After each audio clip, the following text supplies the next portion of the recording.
좀 길지만 저와 함께 한 절씩 같이 교독해 읽다가 마지막 절은 같이 읽겠습니다. 32절 말씀입니다. 마가복음 6장 32절. 이에 배를 타고 따로 한적한 곳에 갈새.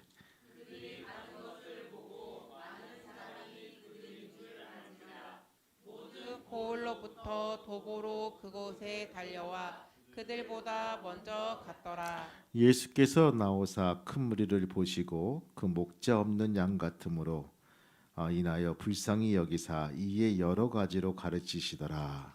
해가 저물어 가매 제자들이 예수께 나와 여짜오되 이곳은 빈들이요 날도 저물어 가니 무리를 보내어 두루 촌과 마을로 가서 무엇을 사 먹게 하옵소서. 대답하여 이르시되 너희가 먹을 것을 주라 하시니 여짜오되 우리가 가서 200데나리온의 떡을 사다 먹이리이까. 이르시되 너희에게 떡 몇 개나 있는지 가서 보라 하시니 알아보고 이르되 떡 5개와 물고기 2마리가 있더이다 하거늘.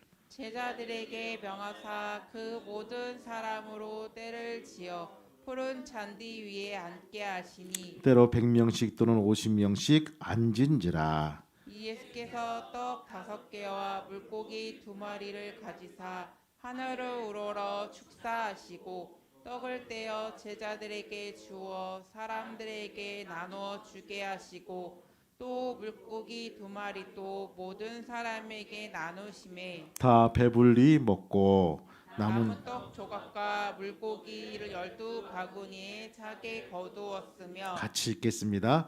떡은 떡을 먹는 남자가 5천 명이었더라. 아멘. 할렐루야. 옆 사람 인사하시겠습니다. 축복합니다. 새해 감사합니다. 오늘 제목이 더하기의 이야기입니다. 오늘 설교는 그냥 얘기로 하나 할까 합니다. 무슨 얘기인가? 더하기의 이야기. 신앙이 좋은 한 집사님이 그 유치원에 다니는 어린 딸을 데리고 이 교회에 왔습니다. 이 어린아이는요, 목사님의 설교를 골똘하게 열심히 듣고 있었습니다. 집에 돌아와서 아버지가 딸아이에게 묻습니다. 너 오늘 목사님 설교를 열심히 듣었구나. 그래, 어떤 말씀이 가장 기억에 남니? 어떤 말씀이 제일 좋니? 라고 물어보는 거였어요. 그 아이는 잘 기억나지 않지만 한 가지 깨달은 것이 있어요. 교회에서 내가 더하기를 봤어요. 라고. 그 아기는 강단에 걸려있는 십자가를 본 것입니다. 이 십자가가 이게 보니까 이 더하기로 보이지 않습니까? 그렇죠? 맞습니다. 잘 보았습니다. 십자가의 진리는요, 더하기의 진리입니다. 적은 것으로도 내 손에 있는 것을 주께 드리면 하나님께서는요, 더해 주시든지 곱해 주시든지 하십니다. 그러나 우리의 신앙이 십자가의 도가 잘못되어서 하나님과의 관계가 멀어질 때는요, 이 마이너스가 되기도 하고 하나님과의 관계가 아주 끊어져 버리면요, 바로 우리는 산산주공 나는 바로 나누기가 되어버립니다. 오늘 우리 모두 십자가의 더하기 축복이 2025년에도 이루어지시기를 축복합니다. 오늘 본문의 이야기가 바로 더하기의 이야기다. 오늘 본문은 너무나도 유명한 오병이어의 기적을 다루고 있습니다. 성경 마태, 마가, 누가, 요한복음에서요 동시대적으로 같이 이 성경은 이 사건을 다루고 있다는 것입니다.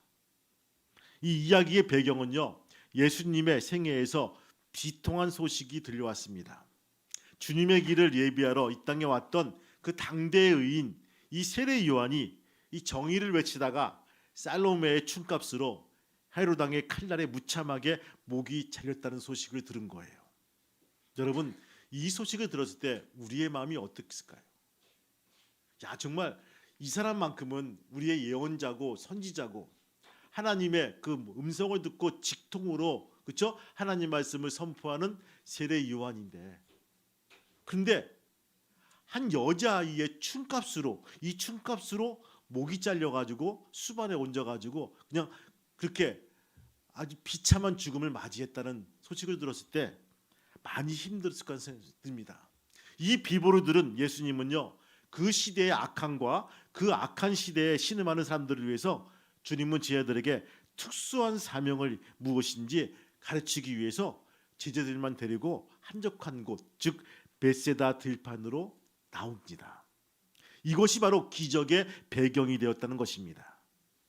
또 다른 이유는요, 하루 종일 하나님의 복음을 전하다가 식사할 겨를도 없어서 제자들과 함께 식사를 하고 피로도 풀 겸 한적한 곳으로 찾아 나온 것이 벳세다 들녘이었다. 그런데 예수님께서 벳세다 광야에 오셨다는 소식을 듣고 수많은 사람들이 모여들기 시작합니다. 예수님께서는요, 목자 없는 양같이 그 양들을 보시고 치근한 마음을 여기시며 말씀을 가르치십니다. 군중들은 주님의 설교를 배고픈 곳조차 잊어버리고 시간인 줄 모르고 열심히 듣고 있는 모습들을 보게 되죠. 무엇이든지 전념하면 이 배고픔이 사라집니다. 1742년 4월 어느 날 이 음악가 한 사람이 열심히 작곡을 합니다. 막 영상이 떠오르는 거예요. 그 악상이 떠오르는 거예요. 막 작곡을 하는데 그 영감을 놓치기 싫어가지고 23일 동안 먹지도 않고 자지도 않고 열심히 작곡을 합니다. 여러분 대단한 열정 아니겠습니까? 그래서 만든 곳이 바로 핸델의 메시아 곡이란 부분입니다. 23일 만에 작곡을 마친 핸델은요, 하인에게 밥을 가져오라고 소리를 지릅니다. 그리고 가져온 밥상을 개눈 감추듯이 먹어치우고 죽은 사람처럼 바로 쓰러져 버립니다. 여러분 무엇이 그를 그렇게 만들었을까요? 바로 열정이란 부분입니다. 그날 벳세다 광야에서 장정만 5천 명이 넘는 군중이 들판에서 배고픔도 모르고 주님의 말씀을 듣고 있습니다. 날이 저물자 제자들이 주님께 말을 합니다. 주님, 이곳은 들판이요 해도 저물었으니 무리를 보내어서 두루 촌과 마을로 가서 무엇을 사 먹게 하옵소서. 주님은 빌립에게 말하죠. 너희가 먹을 것을 주어라고 말씀하십니다. 빌립에게 특별한 명령을 하신 것은 빌립의 고향이 바로 벳세다, 바로 그곳이었기 때문입니다. 너 지리를 잘하니까 네가 먹을 것을 주어라 라는 부분들이에요. 그 지역을 아는 빌립에게 맡기신 것입니다. 여러분 요한복음 6장 7절 말씀을 보니까요, 한 사람이라도 조금씩 받게 할지라도 200데나리 떡이 부족하나이다라고 빌립이 말합니다. 그러나 안드레는요, 한 어린아이가 가지고 온 보리떡 5개와 물고기 2마리를 가지고 주 앞에 가지고 옵니다. 예수님께서는요, 이 가지고 온 보리떡 5개와 물고기 2마리를 가지고 하늘을 우러러 축복기도 감사기도 하시고 무리들에게 나누어 주라고 하시니 그 많은 군중들이 다 배불리 먹고 남은 것이 12바구니가 되었다는 것입니다. 오늘 그것이 본문의 내용이에요. 자, 그러면 기적의 장소가 어디라고요? 바로 빈들이란 부분입니다. 광이란 부분입니다. 마태복음 14장에 나와 있어요. 누가복음 9장 보니까요, 벳세다 들녘이라고 표현되어 있고 이 구체적인 지명으로 언급되고 있습니다. 여러분 빈들이란 말은 뭡니까? 사람이 살지 않은 곳입니다. 빈들은요, 삶에 필요한 것들이 채워지지 않는 곳이 빈들이에요. 빈들의 마른 풀같이, 이 빈들은요 아무것도 없는 것입니다. 빈들은 의지할 데가 없는 곳이 빈들입니다. 동시에 빈들은요, 인간적인 생각과 계산이 전혀 먹혀 들어가지 않는 곳이 빈들이다. 반면에 도시는 편리한 곳이죠. 모든 필요한 것들이 다 구비되어 있는 곳이 도시입니다. 그러나 광야는 그렇지 않습니다. 그래서 하나님의 도움이 없이는 살 수 없는 곳이 바로 빈들이요 광야인 것입니다. 이 빈들에 배고픈 사람들이 모였습니다. 그런데 이미 날이 저물었습니다. 그곳은 마을에서 멀리 떨어진 곳입니다. 지자들은 걱정합니다. 이제 곧 저녁을 먹어야 할 시간인데 이 문제를 어떻게 해결해야 할지 지자들은 걱정했습니다. 물론 제자들에게는요, 이 많은 사람들에게 사 먹일 돈이 없었습니다. 그래서 어서 이 사람들을 해산시켜서 각자가 식사를 해결하도록 하자는 것이 예수님께 말씀드렸습니다. 날이 저물어가는 이 빈들, 광야라는 말은 또 또 다른 영적인 의미가 있습니다. 그 시대의 역사적 암흑기임을 증거해주는 말씀입니다. 그때 당시 사회상으로 보면요, 진리와 정의의 빛은 사라지고 악이 판을 치는 그런 암흑의 시대였습니다. 여러분, 남의 것을 빼앗어 가져가도요, 도저히 그것이 잘못했다고 말하는 사람도 없고, 그 남의 집에 들어가서 뭘 가지고 와도요, 도둑놈이라 말하지도 않고, 이게 사회적인 정의와 진리와 그 공의가 없어진 시대에 살고 있다면요, 얼마나 힘들겠습니까? 우리가 여행을 갈 때 만약에 이게 비자를 해가지고 그 여행사에서 이렇게 티켓팅을 받고 여행 가잖아요. 근데 그 나라가 치안이 불안한 나라든요, 그 외교부에서 계속 문자가 들어와요. 소매치기가 뭐 많으니까 뭐 조심해라 계속 들어옵니다. 언제가 이탈리아에 가보니까요, 이탈리아 영사관에서 대사관에서 계속 문자가 들어오더라고요. 소매치기 조심하시고 가방을 안쪽을 메고 뭐 이런 것들이 잔뜩 들어오더라고요. 아, 여기는 소매치기가 많구나. 근데 저희 주변에서 소매치기 당한 사람들은 한 명도 없었어요. 그래도 불구하고 그런 데이터를 가지고 그런 치안과 그런, 그렇죠? 예, 정서상의 그런 사회적을 거 가지고 계속 문자를 보내는 모습들을 보게 되죠. 여러분, 악이 파헤치는 시대가 암흑의 시대란 부분입니다. 우리가 살고 있는 이 시대가 바로 날이 저물어가는, 점점 어두워져가는 시대가 아닌가 싶습니다.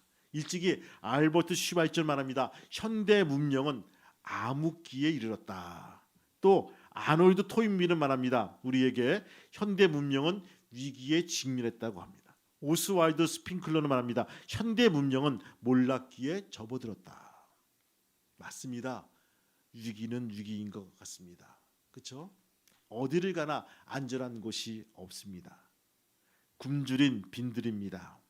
그 당시 사회는요, 영육간의 굶주린 기갈의 시대를 맞이했습니다. 오늘날 이 시대, 이 세상 인류들도 먹을 식량이 떨어져가는 광야 같은 세상에 처해 있다고 봅니다. 지금 북한도 형편이 그리 좋지는 않지요. 그것보다는 영혼의 양식의 길갈이란 부분입니다. 아모서, 그죠? 아모스서 8장 말씀을 보니까 주 여호와께서 가라사대 보라 날이 이르시니 내가 기근이 땅에 보내리니 양식이 없어 주림이 아니요 물이 없어 가람이 아니요 여호와의 말씀을 듣지 못한 기갈이라. 아멘, 아멘이에요.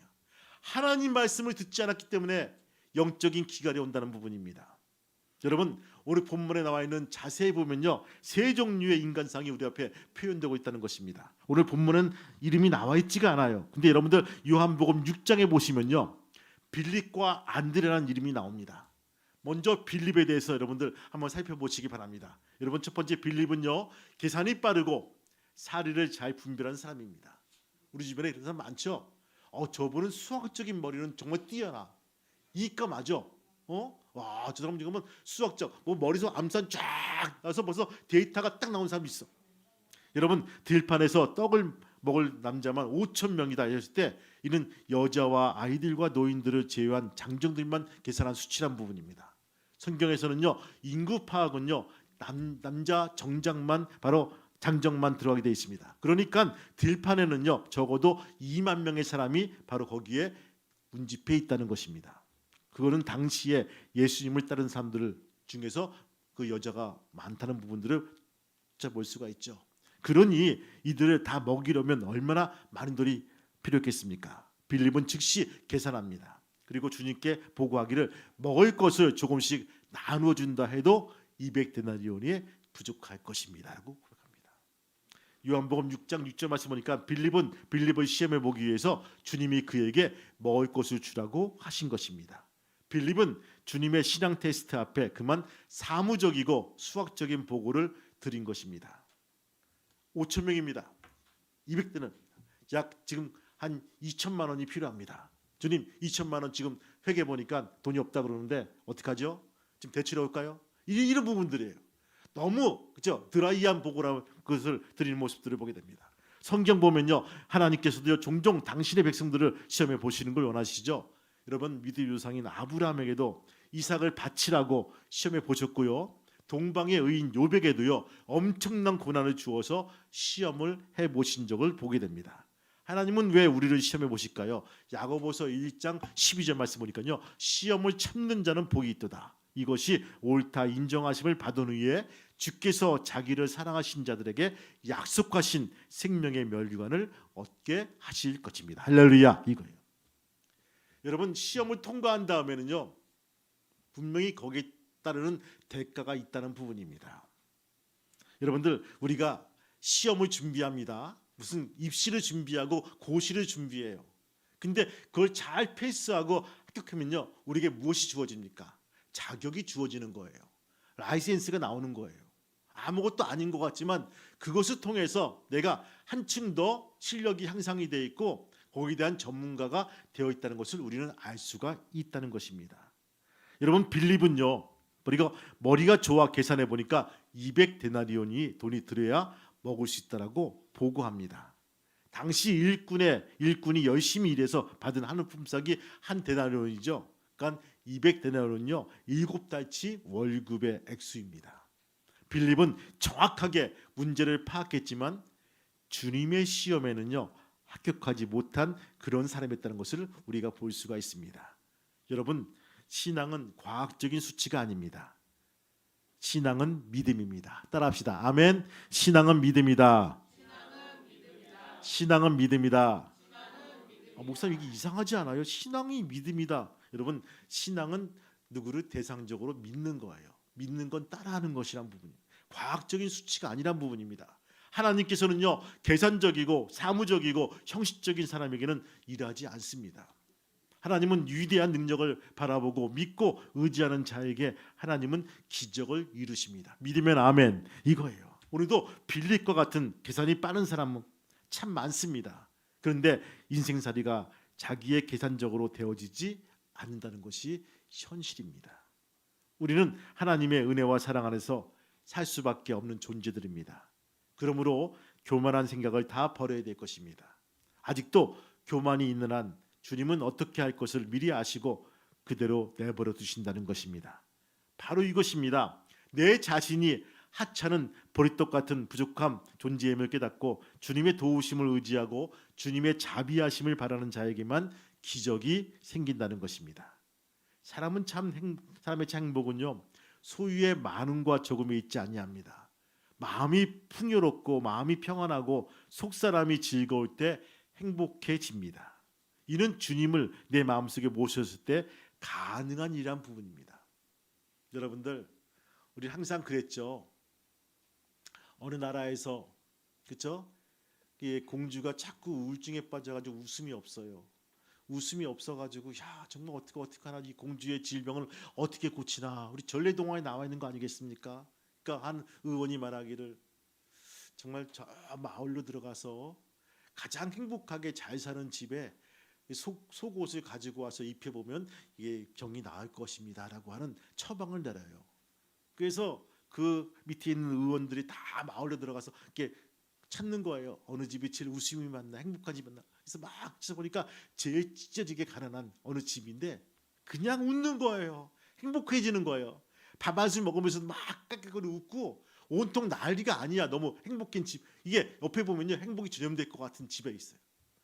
그래가지고 들어가서 노크를 하고 자초 얘기를 합니다. 우리 왕궁의 공주님이 이런 질병을 앓고 있는데 이렇게 의사 선생님이 의원이 말하기를 이렇게 행복한 가정에 속옷을 가져다가 입히면 우리 공주님의 질병이 낫는다고 합니다. 어떻게 하면 좋겠습니까? 그러니까 입고 있는 그 속옷을 좀 벗어줄 수가 있겠습니까? 그러니까 난처하게 저희 집이 너무 가난해서 속옷을 다 입고 있지가 않습니다. 없다는 거예요. 속옷이 그냥 겉옷만 입고 있는 거야. 여러분들 우리가 많고 적음에 소유의 많고 적음에 우리의 행복이 있지 않다는 부분입니다. 속옷을 10개 입으면 행복할 것 같아요? 아니잖아요. 여러분들 우리 마음속에 주님을 모셨을 때 그것이 가능한 일이라는 사실을 우리가 알고 다시 한번 감사해 나갈 수 있는 우리 모두가 되시기를 주님의 이름으로 축복합니다. 두 번째 뭡니까? 바로 안드레입니다. 믿음의 사람 안드레예요. 그는 많이 배우지 못했습니다. 그리고 숫자의 개념이 약합니다. 그러나 그에게는 믿음이 있습니다. 믿음도 아주 적극적인 그런 믿음이었습니다. 그는 아무것도 할 수 없다고 포기하지 않고 어린이 한 명을 찾아냅니다. 그리고 그 가져온 보리떡 5개와 물고기 2마리를 주님께 드립니다. 안드레는 적극적인 믿음으로 예수님의 능력을 의지하고 부탁했던 행동적인 사람이었습니다. 성도 여러분, 하나님의 위대한 축복의 역사는요, 가만히 앉아서 실망이나 하고 원망이 나는 사람에게는 절대로 일어나지 않습니다. 하나님의 능력과 역사하심을 믿고 행동으로 옮기는 사람에게 하나님은 기적을 베푸십니다. 할렐루야. 여러분, 기도하고 찾으세요. 기도하고 구상하세요. 사람들을 만나십시오. 하나님의 축복은 기도만 하고 가만히 앉아있는 사람에게는 허락지 않는다는 것입니다.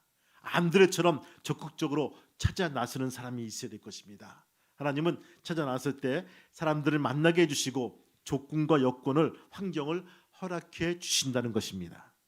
여러분, 하나님의 일도 빌립처럼 계산적이고 타산적으로 하면 안 됩니다.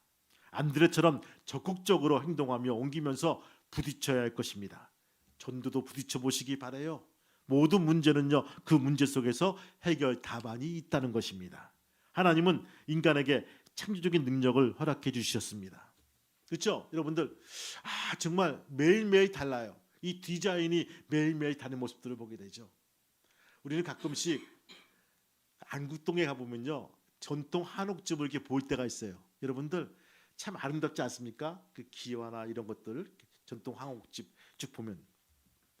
근데 이 전통 한옥이 계속 500년 이상 거쳐온다면요, 지금도 우리의 그 뭐랄까요, 가옥 전통이, 그 디자인이 다 한옥으로 바뀌었을지 몰라요. 근데 사람은 계속적으로, 그렇죠, 새로운 디자인을 만들어내고 새롭게 만들어내면서 어떻게 편리하게 추구하는 모습들을 보게 되죠. 이것이 인간에게 주어진 하나님의 능력이란 부분입니다.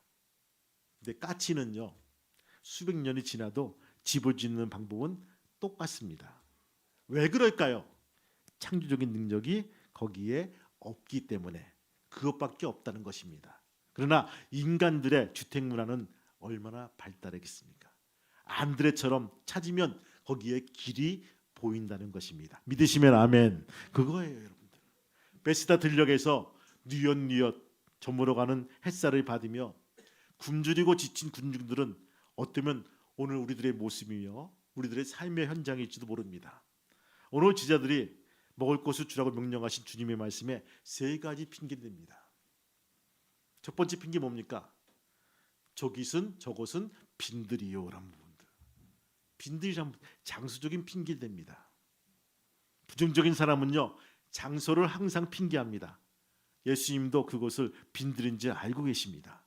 그럼에도 무리에게 먹을 것을 주라고 말씀하십니다. 왜? 믿는 자에게 능치 못함이 없기 때문입니다. 여러분, 만약 빈들이라면, 그것은 시장터라면 그들은 스스로 먹을 것을 해결하도록 내어버릴지도 모릅니다. 근데 예수님은 불가능한 자보다는요, 가능한 자를 찾으시고 기적을 만드신다는 것입니다. 사람들은요, 장소가 나쁘다는 핑계를 많이 댑니다. 아니, 여기가 몫이 안 좋아, 터가 안 좋아 하면서 너무 쉽게 얘기합니다. 그러나 여러분, 하나님이 함께 하시면, 할렐루야, 사업장은요, 장소가 그리 중요한 문제가 아니란 부분입니다. 두 번째 뭡니까? 핑계는요, 날이 저물었다는 거예요. 시간적 핑계 되는 거예요. 첫 번째 장소, 두 번째 시간. 날이 저물었다는 부분. 사람들은 시간이 없다라고 합니다. 세상 일에는 수없이 많은 시간을 투자해도 하나님의 일에는 시간이 없다라고 얘기합니다. 해가 저물었기 때문에 먹일 수 없다는 것입니다. 부정적인 생각이 앞서면요, 항상 때를 핑계 삼습니다. 그러나 예수님은요, 늦은 때를 심각하게 보시는 것이 아니라 늦은 시간까지 줄여 있는 무리들을 심각하게 보시고 먹어야 한다는 마음을 바로 드시고 간절하게 찾으시는 모습입니다. 제자들의 마음과 예수님의 마음 사이에는요, 큰 차이가 있습니다. 우리 그것을 전문적인 용어로 마음의 간극이라고 합니다. 마음의 갭이란 부분들이에요. 제자들의 마음에는요, 나 중심의 사고가 있고요, 예수님의 마음에는요, 너 중심의 사고가 거기에 있다는 것입니다. 예수님은 너의 필요를 나의 이익으로 먼저 생각하는 사랑의 마음을 가졌습니다. 우리가 이 마음을 분명히 가져야 될 것입니다. 배고프겠지? 배고플 거야. 이 시간 동안 밥을 못 먹었으니까 분명히 배고플 거야. 나도 배고픈데 얼마나 배고프겠니? 라고 그렇게 이해하시는 분이 있고, 내가 배 안 고프니까 너도 배 안 고플 거야. 이런 사람들이 있어요. 아닙니다. 너 중심의 사고방식이 있을 때 거기에 사랑의 마음이 생긴다는 것입니다. 또 사람들은요, 나이를 핑계 삼습니다. 40대 사람을 만나면요, 내가 10년만 젊었더라면, 이런 말을 많이 해요. 50대, 60대도 마찬가지일 것입니다. 그러나 지금 이 시간에 일하기에는 가장 적절한 나이입니다. 여러분, 시간 나이 핑계대지 마시기를 바랍니다. 여러분들, 우리가 지금도 일하고 있음을 감사할 수 있는 귀한 믿음의 성도가 되시기를 주님의 이름으로 축원합니다. 언젠가 제가 한 20년 전에 LA에 가본 적이 있어요. 미국 로스앤젤레스 갔는데, 미국 탐방 갔는데, 미국 교회에 한인 교회와 외국 사람들 같이 모여서 드리는 예배인데, 주일날 깜짝 놀란 게 있어요. 봉사하시는 분의 평균 연령이 바로 60세 이상이더라고요. 다 할머니, 거진 할머니인데 할머니, 할아버지 몇 분이 봉사하시더라고요. 할아버지가요, 수염이 더부룩하신 할아버지가 봉을 가지고 와서 주차 관리를 하시는 거예요. 여러분들 60, 70 먹은 할아버지가 이렇게 거기 딱 서가지고 주차 관리하시면 말 듣겠지 않습니까? 그렇죠? 서면 서야지. 그렇죠? 나이가 70 먹었는데. 그리고 주방에서는요, 다 할머니들이 앞치마 두르시고 다 봉사하시더라고요. 물론 젊은 사람도 없을 수도 있어요. 그런데 하신 말씀이 그거예요. 내가 놓지 않는 것은 바로 하나님께 대한 믿음의 헌신이고, 그리고 이것을 하면 젊어진다는 거예요. 젊어진다는 거예요. 그래서 내 짭 이것을 돈도 안 받지만 이것을 가지고 열심히 한다는 거예요. 도전받더라고요. 예배 시간에 나와가지고 특송을 막 부르시고요. 끝나면 막 후다닥 옷을 벗으시고 주방 가가지고 앞치마 막 두르시고 열심히 하시더라고요. 아, 저게 건강의 비결이구나. 나이 70 먹어도 80 먹어도요, 한 60 먹은 할머니 같아요. 그래도 참 건강하게 일하시는구나. 도전을 많이 받았어요. 여러분들, 특별히 우리가 핑계대지 아니하고 열심으로 충성 봉사할 수 있는 저와 여러분 되시기를 주님의 이름으로 축원합니다. 세 번째 핑계가 뭡니까? 200데나리온이 부족하다는 돈 핑계란 부분입니다. 사람들은요, 돈이 부족하다고 자본금 핑계를 가끔 합니다. 그러나 자본금 문제가 아닙니다. 문제는요, 우리들의 신앙의 자세입니다. 하나님은 엄청난 자원을 가지고 계십니다. 우리 하나님 아버지는 부자인데 무엇을 걱정하십니까? 신앙 안에서 바로 우리가 적은 자본으로 대사업을 이룬 사람들이 얼마나 많은지 모릅니다. 여러분들, 거대한 디즈니랜드의 그 창시자는요, 작은 생지 그림 하나를 놓고도 기도하다가 얻어준 축복 아니겠습니까? 또 이랜드의 박성수 장로님도, 회장도 500만 원 가지고 시작했다고 하십니다. 우리 모두 안드레처럼 생산적이고 적극적인 신앙의 자살의 삶을 누릴 수 있는 귀한 믿음의 성도가 되시기를 주님의 이름으로 축복합니다. 세 번째 유형의 삶이 있죠. 뭡니까? 물고기 2마리와 보리떡 5개를 바친 그 어린아이입니다. 성경을 아무리 봐도 마태, 마가, 누가, 요한복음을 봐도 그 어린아이 이름이 나와 있지가 않아요. 무명이더라고요. 이 어린아이는요, 감사하는 마음과 희생과 헌신이 있었습니다. 주님의 일에 감사하는 마음으로 드렸습니다. 자신의 점심을 굶으면서 희생과 헌신으로 드렸습니다. 그런데 이 작고 보잘것없는 헌신이 5,000명을 먹이고도 12광주리를 남겼다. 하나님께서는요, 기적을 행하실 때 꼭 인간들을 동참시키십니다. 여러분, 예수님께서 보리떡 5개와 물고기 2마리를 가져온 이 어린아이가 없었다면 이 기적을 행하지 못했을까요? 아닙니다. 주님은 어린아이 없어도 얼마든지 기적을 행하시면서 많은 사람에게 놀라실 수가 할 수 있는 능력이 있어요. 여러분, 기억해 보세요. 광야에서 백성들이 나 고기 먹고 싶어요, 나 날고기 먹고 싶어요 했을 때 어떡합니까? 바람을 불어가지고 그렇죠? 지나가는 메추라기를 땅에 우두둑 우두둑 떨게 했잖아요. 여러분 200만 명이 열심으로 먹을 수 있는 메추라기 떼가 몇 마리나 있어야 될까요? 최소한 한 앞에 한 2마리씩 먹으면요 400만 마리가 필요한 거예요. 지나가는 철새를 그냥 바람으로 확 집어넣어가지고 광야에 떨어져가지고 그 머리 박고 있는 거야. 그럼 그 주워다가 털 뽑아가지고 구워 먹으면 되고 쪄 먹으면 되고 그렇게 하는 거예요. 그 집이 벌떡 5개와 물고기 2마리 이거 필요하지 않을 수도 있어요. 그런데 하나님은 어린 나이의 헌신 통해서 이 기적을 만들어 놓으신 것입니다. 얼마나 기가 막히십니까? 주님께서는 바로 우리에게 이렇게 동참하기를 원하신다는 것입니다. 성도 여러분, 오병이의 기적에서 가장 놀라운 체험은요, 복을 받은 사람이 누구일까요? 자신의 도시락을 바친 어린아이였습니다. 하나님은 크고 많은 것에 감동하신 분이 아니십니다.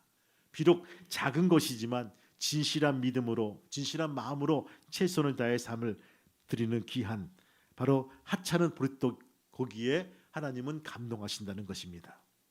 보리떡 5개를 어디에다가 쓰겠습니까? 그러나 그것이 우리의 손이 아닌 하나님 손에 붙들렸을 때 이제 5개가 아니라 5톤의 기적으로 바로 변모돼서 나온다는 것입니다. 하나님은요 우리를 통해서 일하시기를 원하십니다. 하나님의 사역에 동참한 동역자로 우리를 부르십니다. 우리는요 당신의 놀라운 계획을 도구로 사용하시기를 원하십니다. 왜 그랬을까요? 주님의 은혜를 우리에게 넘치게 하기 위함이다. 교회에서 열심히 봉사하는 사람들 하나님은 분명히 기억하십니다. 2025년 무엇보다 자그마한 것이지만 기념되고 기억되는 보리떡을 가지고 드리는 귀한 성도가 되시기를 주님의 이름으로 축원합니다. 우리의 헌금, 우리가 헌금을 드리고 구제하고 봉사하는 일은요 그리스도인의 의무가 아닙니다. 내가 뭐 할 수 없이 4대 의무, 5대 의무가 아니라 특권임을 알아야 됩니다. 우리 모두 어린아이와 같은 볼떡 5개와 물고기 2마리를 드리는 자가 되어서 12바구니를 남기는 주님의 귀한 특권을 누릴 수 있는 성도가 되시기를 주님의 이름으로 축복합니다. 2025년 축복의 주인공이 주님 제가 되길 소망합니다. 작정하시길 바라요. 그렇죠? 그런 사람이 되어서 하나님께 기억되고 여러분 이름이 하늘 보좌에 기록될 수 있는 귀한 아름다운 성도가 되시기를 주님의 이름으로 축복합니다. 아멘. 보다 자그마한 것이지만 기념되고 기억되는 보리떡을 가지고 드리는 귀한 성도가 되길 수 있도록 인도해 주옵소서. 우리가 드리는 예물과 헌물이 구제하고 봉사하는 일은 그리스도의 의무가 아니라 특권임을 알게 도와주시고 그것을 누리며 나갈 수 있는 귀한 믿음의 성도가 될 수 있도록 도와주옵소서. 주님, 특별히 우리가 신년 초에 정말 작정합니다. 우리 2025년 축복의 주인공이 되기를 작정하며 나오게 도와주시고 하나님 마음속에 기억되고 감동되는 귀한 사람으로 남을 수 있도록 인도하시고 역사하여 주시옵소서. 주님께 감사드리며 이 모든 말씀 예수 이름 받들어 감사하며 기도하옵나이다. 아멘.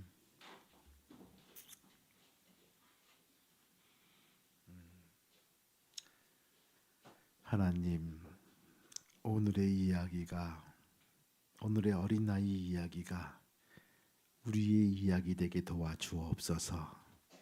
하나님, 아무것도 아닌 것 같지만 하나님 손에 붙들렸을 때 이것이 엄청난 능력으로 소요되는 것을 우리가 보게 도와주시고 아름다운 미덕의 이야기가 내 평생 울려 퍼지는 하나님의 이야기 될 수 있도록 도와주옵소서. 그 2025년 주인공이, 축복의 주인공이 내가 되게 도와주시고 우리가 되게 도와주시고 우리 교회가 될 수 있도록 허락하여 주옵소서. 이제는 우리 주 예수 그리스도의 은혜와 하늘 아버지의 크신 사랑하심과 성령님의 감동과 기통 인도하심이 손을 잡은 교우들과 그의 가정과 사업장과 직장 위에 또한 RK 평화교회 위에 지금부터 영원토록 함께 하시기를 간절히 축복하며 기도하옵나이다. 아멘.